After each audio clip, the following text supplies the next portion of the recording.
সুপ্রিয় শিক্ষার্থীরা, আজকে আমরা আলোচনা করব এন্ট্রপি। এন্ট্রপি জিনিসটা আমরা একটু প্রথমে থট এক্সপেরিমেন্টের সাহায্যে ব্যাখ্যা করার চেষ্টা করব। ধরো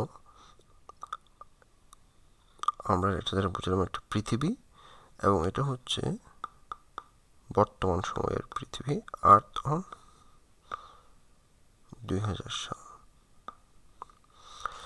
তো এখন আমরা জানি পৃথিবীর গড় তাপমাত্রা হচ্ছে কত, 25 ডিগ্রি সেলসিয়াস। তাহলে আমাদের একটি ধরো তাপীয় ইঞ্জিন থাকবে। এই ইঞ্জিনটা পানি দ্বারা কাজ করে, এখানে কিছু পানি থাকবে। তাহলে এই পানিগুলির তাপমাত্রা হবে কত? পানিগুলির তাপমাত্রা হবে 25 ডিগ্রি সেলসিয়াস। এখন এই তাপীয় ইঞ্জিনটিতে আমরা কাজ করাতে চাইলে এটাকে আমরা বাহির থেকে তাপ শক্তি দিব। তাপ শক্তি দেওয়ার ফলে এটির তাপমাত্রা বৃদ্ধি পাবে। তো আমরা জানি 100 ডিগ্রি সেলসিয়াস পর্যন্ত পানি হিসেবে থাকে, এরপর পানি বাষ্পে রূপান্তরিত হয়। তাহলে এটাতে তাপ দিলে এটির তাপমাত্রা সর্বোচ্চ বৃদ্ধি পাবে হচ্ছে, তাপমাত্রা সর্বোচ্চ বৃদ্ধি পেয়ে হবে 100 ডিগ্রি সেলসিয়াস। আচ্ছা, তাহলে এক্ষেত্রে আমি পানির তাপমাত্রা বৃদ্ধি করতে পারবো 80 ডিগ্রি সেলসিয়াস। এই 80 ডিগ্রি সেলসিয়াস তাপমাত্রা বৃদ্ধি করার জন্য এই যন্ত্র DQ পরিমাণ তাপ শক্তিতে কাজে রূপান্তর করতে পারবে। আমরা এর ক্ষেত্রে বললাম এটা হচ্ছে DQ1 পরিমাণ। তাহলে এই DQ1টা হচ্ছে কি, রূপান্তরিত তাপ। অর্থাৎ DQ পরিমাণ তাপকে সে কাজে পরিণত করতে পারবে। এখন আমরা ধরি আবার পৃথিবী হচ্ছে এবার 2100 সালে। আবারও এখানে আমাদের কি থাকবে, একটি তাপীয় ইঞ্জিন থাকবে যেটি পানি দ্বারা কাজ করতে পারে। এখানে কিছু পানি থাকবে, কিন্তু 2100 সালে এসে পৃথিবীর তাপমাত্রা বেড়ে হয়ে গেল কত, 30 ডিগ্রি সেলসিয়াস। তাহলে এই ইঞ্জিনটি পানির তাপমাত্রা বৃদ্ধি করে সর্বোচ্চ করতে পারবে কতটুকু জানি, সে 100 ডিগ্রি সেলসিয়াস পর্যন্ত তাপমাত্রা বৃদ্ধি করতে পারবে। অর্থাৎ 100 ডিগ্রি সেলসিয়াস তাপমাত্রায় এই ইঞ্জিনটি পানি দ্বারা কাজ করতে পারবে। তাহলে এই ক্ষেত্রে দেখো ইঞ্জিনটা তার তাপমাত্রা বৃদ্ধি করতে পারবে 70 ডিগ্রি সেলসিয়াস পর্যন্ত। আগে সে পাত্র 80 ডিগ্রি সেলসিয়াস, কিন্তু এখন হয়ে গেল কত, 70 ডিগ্রি। তাহলে তাপমাত্রা খুব বেশি বৃদ্ধি করতে না পারার কারণে তার রূপান্তরিত তাপশক্তির পরিমাণও কমে যাবে। তাহলে এক্ষেত্রে তাপমাত্রা কম বৃদ্ধি পাবে। আগে বৃদ্ধি পেত 80 ডিগ্রি, এখন বৃদ্ধি পাবে 70। তাহলে তাপমাত্রা কম বৃদ্ধি পাওয়ার ফলে সে এবার DQ2 পরিমাণ তাপ শক্তিকে কাজে রূপান্তর করতে হবে, এবং এই DQ2টা হবে আগের চাইতেও কম পরিমাণ, DQ1 এর চাইতেও কম হবে।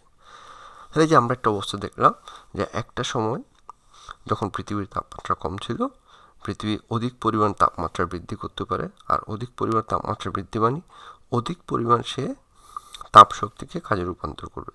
কিন্তু যদি পৃথিবীর তাপমাত্রা বৃদ্ধি পায়, তাহলে এক্ষেত্রে তাপমাত্রা বৃদ্ধি করতে পারবে কম, এটা হবে 70 ডিগ্রি সেলসিয়াস। এর ফলে সে DQ2 পরিমাণ তাপ শক্তিকে কাজে রূপান্তর করবে, যা আগের চাইতে কম। অর্থাৎ যদি পৃথিবীর তাপমাত্রা বৃদ্ধি পায়, সেক্ষেত্রে পৃথিবী রূপান্তর করার জন্য তাপের অভাব দেখা যাবে, বা আমরা আমরা পর্যাপ্ত পরিমাণে তাপ শক্তিকে কাজে রূপান্তর করতে পারবো না। আর এটাকে বলা হচ্ছে কি, এন্ট্রপি। তাহলে এন্ট্রপি হচ্ছে কি, শক্তিকে কাজে রূপান্তরের অক্ষমতা।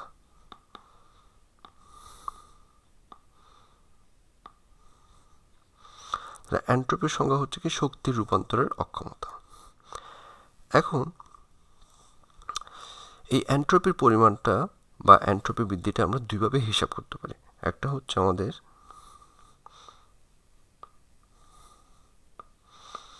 অবস্থার পরিবর্তনের জন্য, অবস্থার পরিবর্তন বলতে আমরা বুঝবো, ধরো যদি কি হয় পানি থেকে বাষ্পে পরিণত হয়ে গেলে এটা হচ্ছে পানির অবস্থার পরিবর্তন। এক্ষেত্রে আমরা কিভাবে এন্ট্রপির হিসাব করব?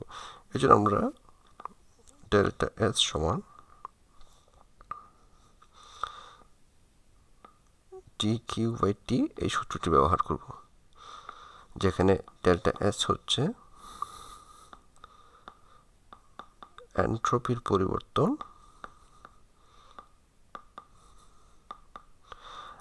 টি কিউ হচ্ছে গৃহীত বা বর্জিত তাপ এবং টি হচ্ছে তাপমাত্রা। তাহলে একটি নির্দিষ্ট তাপমাত্রায় কোনো একটি সিস্টেম কতটুকু তাপ শক্তিকে অন্য শক্তিতে রূপান্তর করতে পারে এই অনুপাত থেকে আমরা এন্ট্রপির পরিবর্তন হিসাব করি।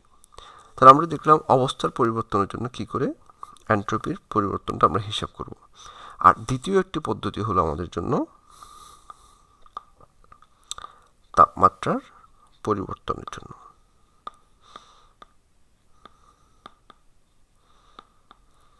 তাহলে তাপমাত্রার পরিবর্তনের জন্য এন্ট্রপির পরিবর্তন হিসাব করার জন্য আমরা ms ln T2 minus T1 এই সমীকরণটি ব্যবহার করব, যেখানে ds হচ্ছে আবার কি এন্ট্রপির পরিবর্তন, m হচ্ছে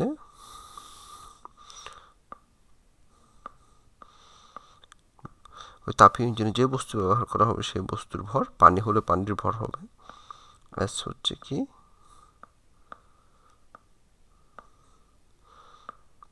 আপেক্ষিক তাপ, T2 হচ্ছে শেষ তাপমাত্রা, আর T1 হচ্ছে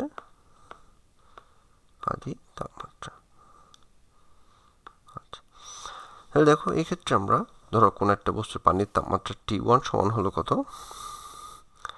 T1 সমান 20 ডিগ্রি আর T2 সমান যদি 100 ডিগ্রি সেলসিয়াস হয়, তাহলে এই ক্ষেত্রে এন্ট্রপির পরিবর্তন কত আমরা হিসাব করতে পারবো। আর উপরের এই সমীকরণটা দ্বারা ধরো আমরা কি 100 ডিগ্রি সেলসিয়াস তাপমাত্রার পানি 100 ডিগ্রি সেলসিয়াস তাপমাত্রার বাষ্পে যখন রূপান্তরিত হয়, অর্থাৎ সেই ক্ষেত্রে আমরা এন্ট্রপির পরিবর্তনটা হিসাব করব। তো এটুকু হচ্ছে আমাদের এন্ট্রপি এবং এন্ট্রপির পরিবর্তন হিসেবে নিয়মাবলী।